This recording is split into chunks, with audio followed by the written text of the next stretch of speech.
the inn was built by the community in 1927. Construction began in 1927. The inn was built because Lake Wallenpaupack was built just up the road, and the town fathers felt that tourism would come because this giant lake had been made. So they raised the money, sold shares of stock, built the inn, almost had it finished when the stock market crashed in 1929, and the inn sat vacant until after World War II. It was then purchased by the D'Annabelle family. It had a great history with them. They were successful. They ran it through the 1960s when the age of the motel came into being. So everybody wanted to park their car in front of their room as opposed to coming into an older building and walking up steps and having an old-fashioned type hotel. The inn declined in that time period. It became a boys' school, and various owners, a restaurant and nightclub, the Szymanski sisters of famed Lawrence Welk, their family bought the building in the 1980s, late 1970s, and then they discovered they didn't really like running a restaurant and a hotel.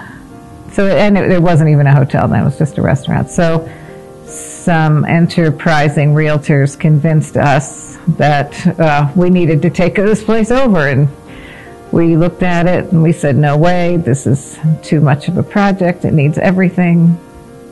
And that was in February of 1980. And then by November of 1980, we changed our mind and just took a leap with a bunch of friends, and we raised money from family members, and we bought the place. November 14th, 1980 was the day we signed the paperwork for this property.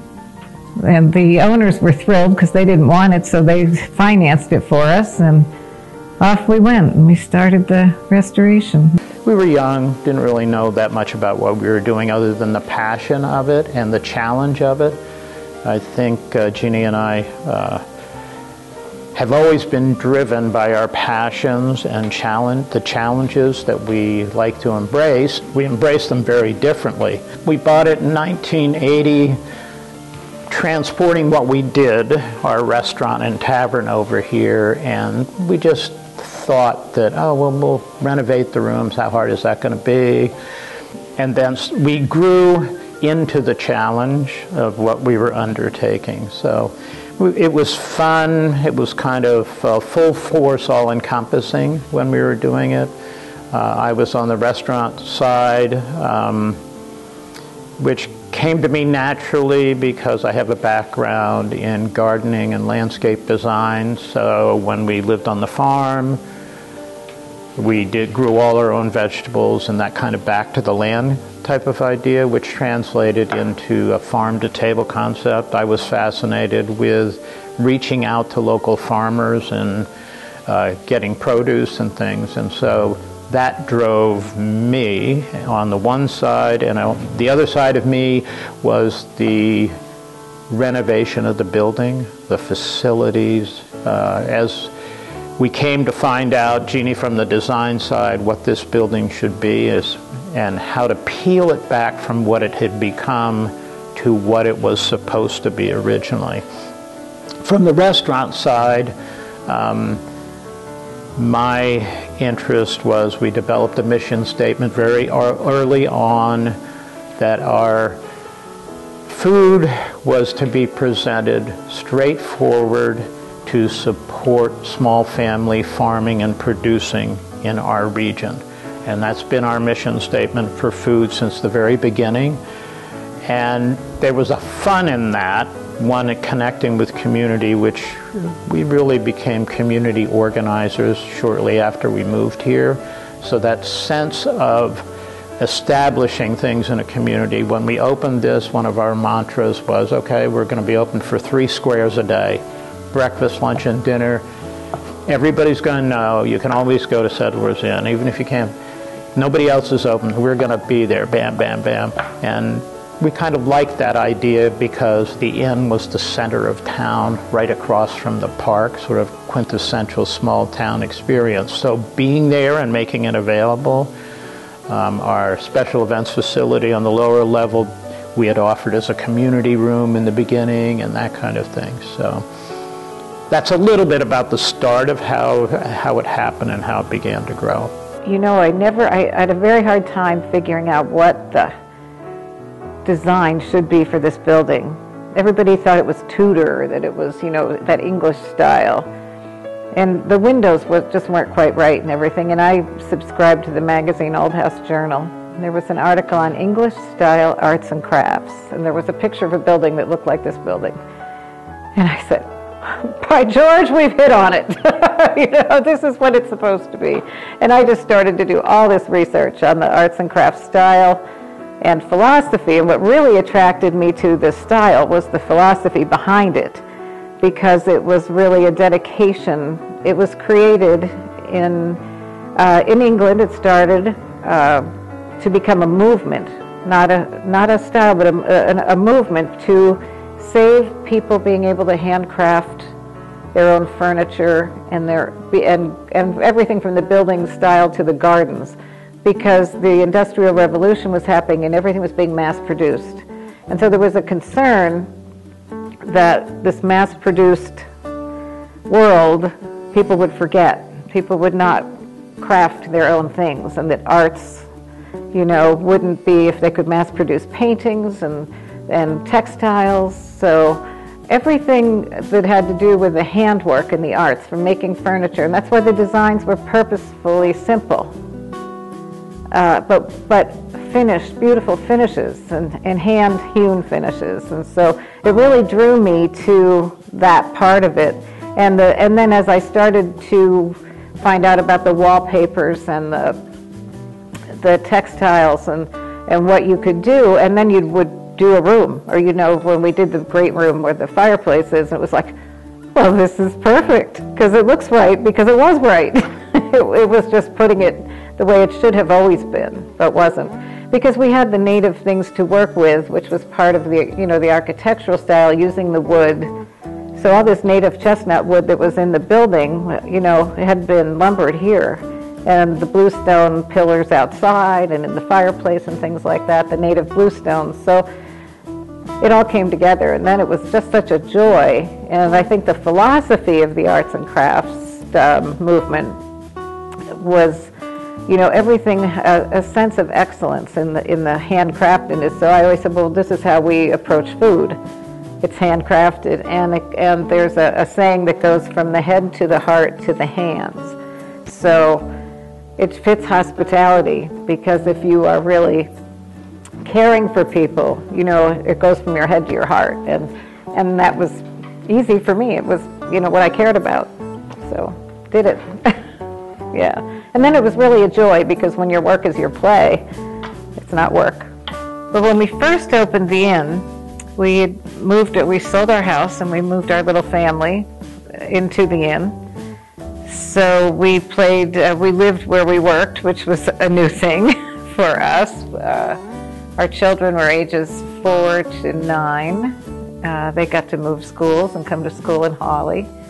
So I think the first role we both played was being parents in our work environment. And we could tell very funny stories about, particularly Justin, who was 4. The girls were in school all day, so we had to keep him busy, and he just went to work with us all over the inn, and we got him into, you know, nursery school and things like that, but he really literally spent the day working in the kitchen or hiding. He would find because the inn was not finished. You know, there were no guest rooms that were finished on the 2nd and 3rd floor. So he would run around the inn and hide, and I'd run around the inn and look for him. It was a little distracting to try and get anything done, because at that time we had a busy restaurant. We opened with the restaurant part. We had no guest rooms in the beginning. So during lunch hour, you know, we were really busy. It was not unusual to serve maybe 100 people a day lunch at that time, because we still had a lot of businesses in the town. Like the silk mill was still an operating mill, and you know, different people came. More business people went out for lunch, and we had a good dinner business too. So that kept us busy operating the restaurant while we were trying to restore the building at the same time. So it was around the clock, literally, work. I was the front of the house, yes.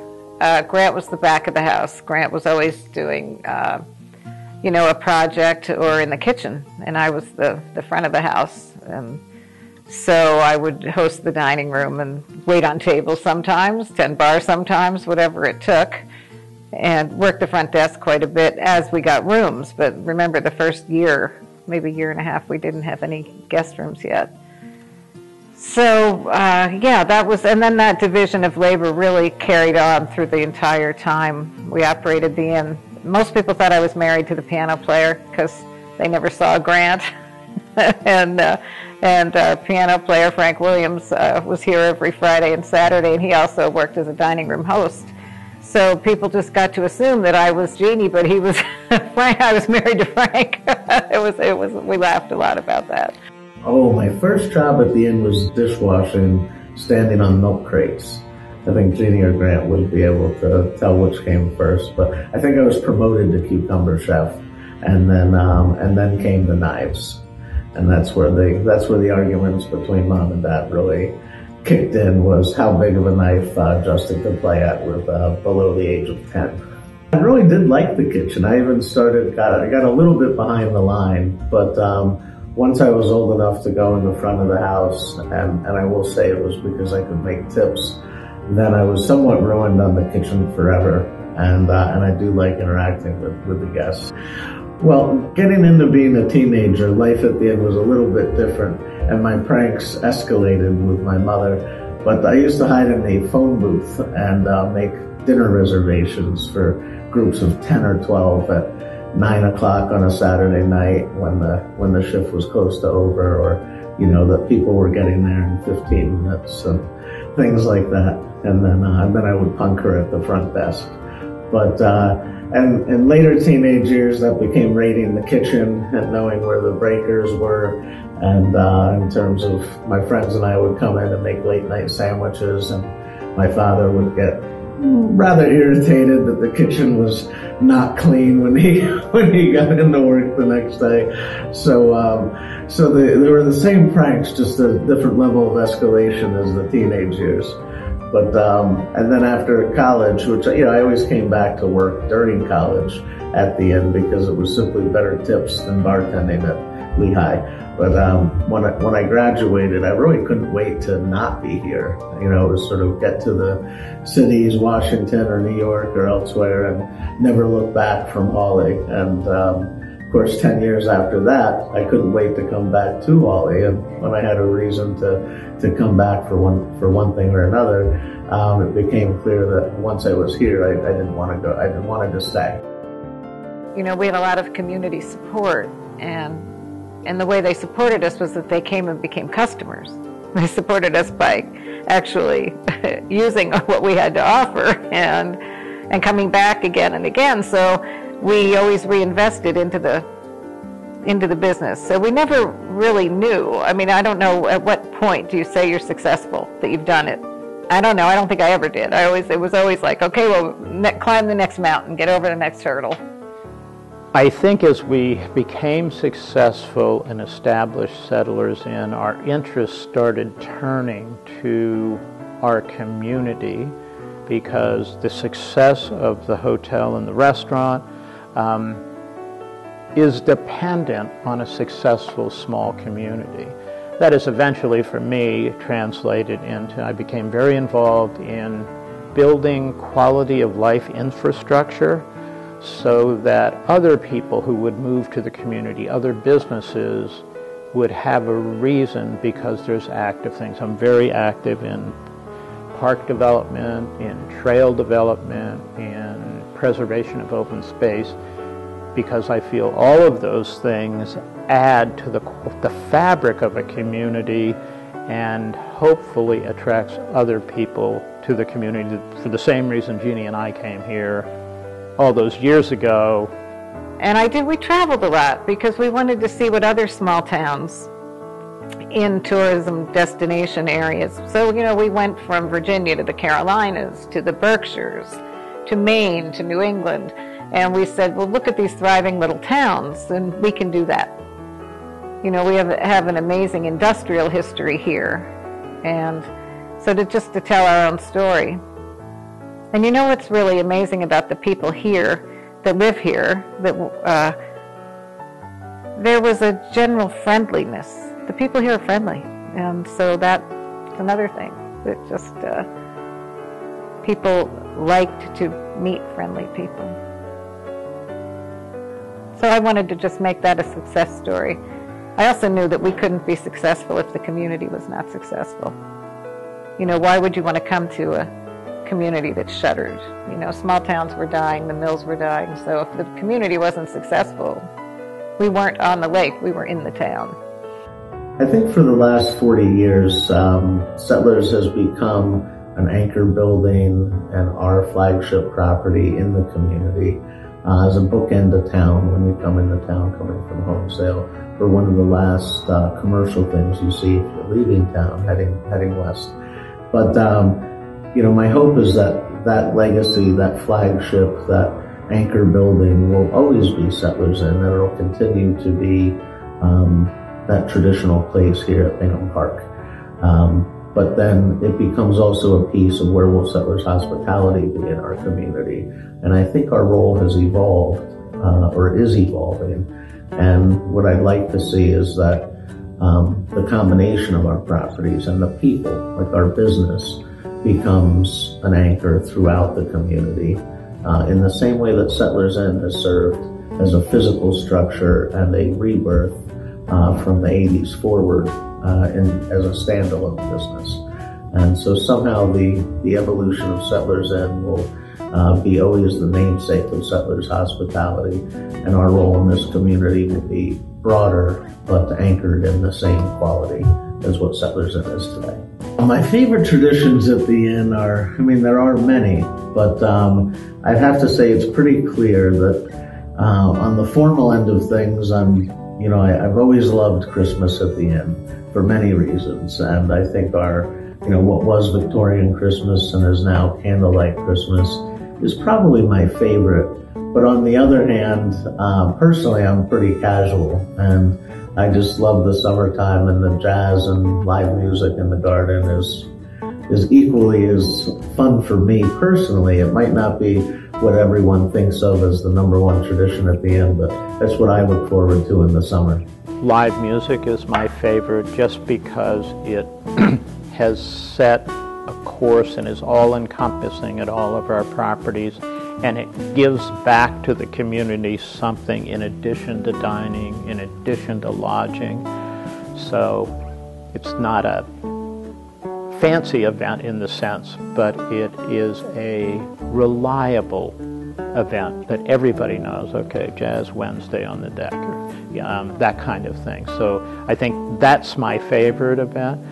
There's others that they're fun, if a little peculiar, like storytelling, that make no economic sense, but we do it just because we love to do it. I mean, it's hard to carve 100 pumpkins and then throw them away 2 days later. It's a temporary art form, if you will. So those are the things that I like. I like doing the special dinner parties and the wine dinners and things because it shows off our local foods and fabulous wines that are available, and with our sommelier, they're a lot of fun. Well, I think the one that really defined us in the beginning was what we called the Victorian Christmas, but what we now call the Candlelight Christmas. But when we created that with Marcia Dunsmore, it was a lot of fun, number one, but I think we realized that how much, at least I realized that it was the one tradition in my own family, Christmas, the holidays, that always brought so much joy as a child growing up. And we always had, my grandmother had a lot of traditions that we followed. So Marcia and I hit on that with all the traditions. And then we did a lot of studying about, well, where did these traditions come from? And a lot of it came, from England, from, the Charles Dickens and all of that, which of course this building kind of lends itself to Christmas when you see how we decorate it, because it was where it all began, I think, the decking the halls, so to speak. So it was always a lot of fun to say, oh, look what we can do. And then, the food component of it was we really worked hard and researched what the historic foods of the day were. Because when we did this, calling it a Victorian, we went back to the turn of the late 1900s, turn of that century. So we were sticklers for historic accuracy in everything we did. We dressed the staff, we dressed ourselves, we had our hair done in these, outfits. And so it was a real production. It was a theatrical production. And we did a few theatrical productions then. Not that we did the Victorian Christmas, but we did one in the 1920s that was pretty funny, and we did a Shakespeare. And we did a lot of little different theatrical productions that didn't become annual events. I think that the storytelling and the pumpkin carving became an annual event because of the talent of David and Grant with these pumpkins. And the Dunsmores really had a love of storytelling. They went to storytelling festivals, and they really brought that passion back to us about listening to stories and how we tell our own stories through stories. So the combination of just the time of year, that harvest food, the leaves falling down and the pumpkins and the whole thing. And it's just it was a winter chicken dinner. What can you say? Everybody loved it. So we did it every year. I think what keeps people coming back, I'd like to think, is their relationship with us.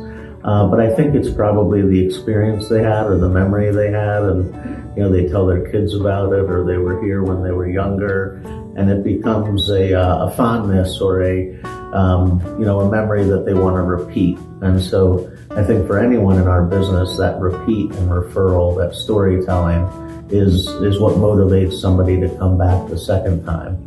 And many people think it's hardest to capture a guest or to bring them to the property for the first time. And I think what's most rewarding is when you bring them back the second time.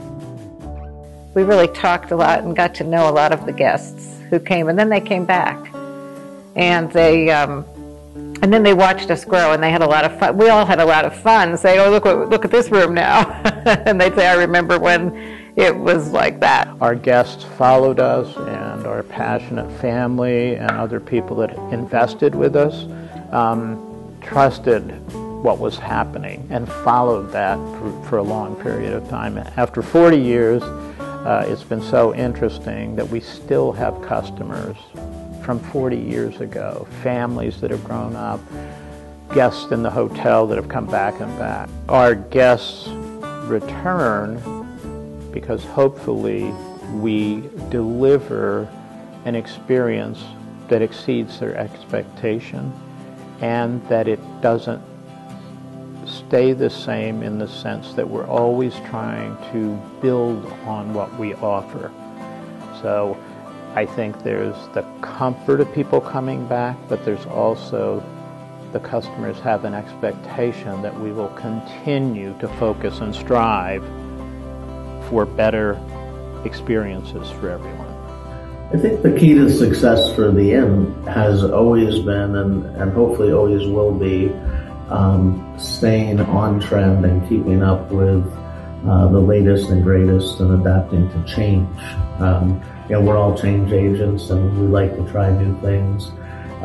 So keeping a traditions place traditional, but changing in the level of service and the food and beverage or the design, to do them both at the same time is very hard, but without that change we would get stale.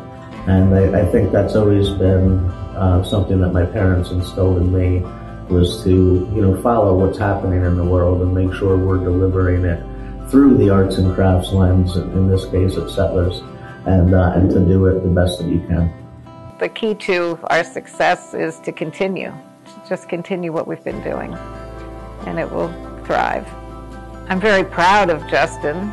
He's really done a great job in riding out this pandemic. I'm so proud of the work he's done and dedication to finding a way to still provide a wonderful hospitality experience to people who need it.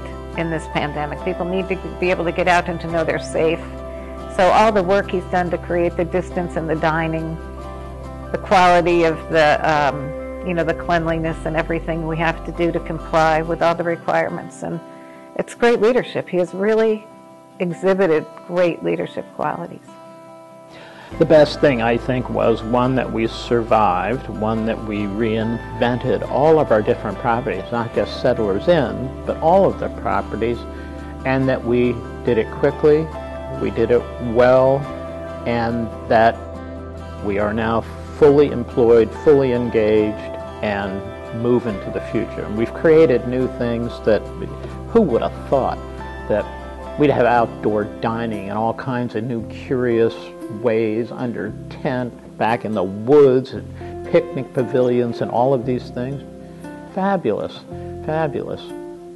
We've had this 40th anniversary planned for over a year, so I can't say we're celebrating it exactly how we were going to, but it feels pretty good at the end of 2020 to know that our business is safe and that our team is safe, and dare we celebrate something and have a good time, because the day is going to come and go. It makes 40 years from the time that my parents closed on the inn, and I think missing a chance to celebrate just because there's a larger picture in play with the pandemic would be a mistake, and you have to look at those opportunities and do them anyway, because that's also a big part of life.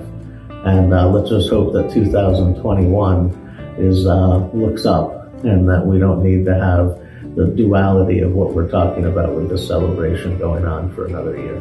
While 2020 is not over yet, I do think that the best thing that has come out of it for us is our team is intact and stronger than they've ever been. We've seen, our staff and team members do things that we've never asked them to do. And the bond, I think, between all of us is a lot stronger. And I see that in our execution as we rebound. The pride of what we're doing and the sense of place for where we are is stronger than it's ever been. Well, Grants Woods is a wonderful surprise and a great story. Settlers owned the property probably for 35 years or something. And it's where we threw all our junk for 35 years. Gave us the opportunity to clean up the woods with the vision from Justin and the team. Okay, well, we got to do something. Okay, and Justin driving the idea of dining outside and those picnic pavilions and everything was sort of a base idea, but there was no thought as to what it would be or how it would come out, and it evolved with the input of everybody working on it. Oh, let's do this over here. Oh, let's do this over. And it came out surprisingly well, I think, and it was nice they named it after me. My favorite project in 2020 is certainly Grants Woods, and it wasn't at first planned to be what it is now. And as we got through it, and we had this motivation of making something with Grant's namesake on it, and also a special place that really isn't like other things that we have, or even I'd like to say that we see elsewhere. And so it was kind of a motivating factor to complete while we were closed, and then to see everyone's reaction when it was finished. For me, it was the reaction that was gratifying, not necessarily the design of it or the pride in having Grant's name on it, but seeing his reaction and seeing everyone's reaction to how it came out and how much future it has for such a small little place in the woods. It'll be a special place for us, I think, for generations to come. Well, when we bought the inn in 1980, the building was 53 years old. 40 years later, it's 93 years old. In another 40 years, it'll be 133 years old. So I'd like to see it still standing and able to sustain its age, and still doing what it needs to be doing to be a success and to be an anchor in the community. I see Settlers Inn as a traditions place, celebrating for both people's traditions also our community's tradition, and that will always be the case as long as we have anything to say about it. So I would like to see those traditions continue while keeping up with whatever the trend is over the next 40 years. And I think we will continue to do it well. As long as that happens, then I think we're doing our job as the steward of both the building as well as the community. And I would like to see what our next generation of family and leadership bring to the table to do that, because I think it will outreach my skill set, and I look forward to seeing what's next.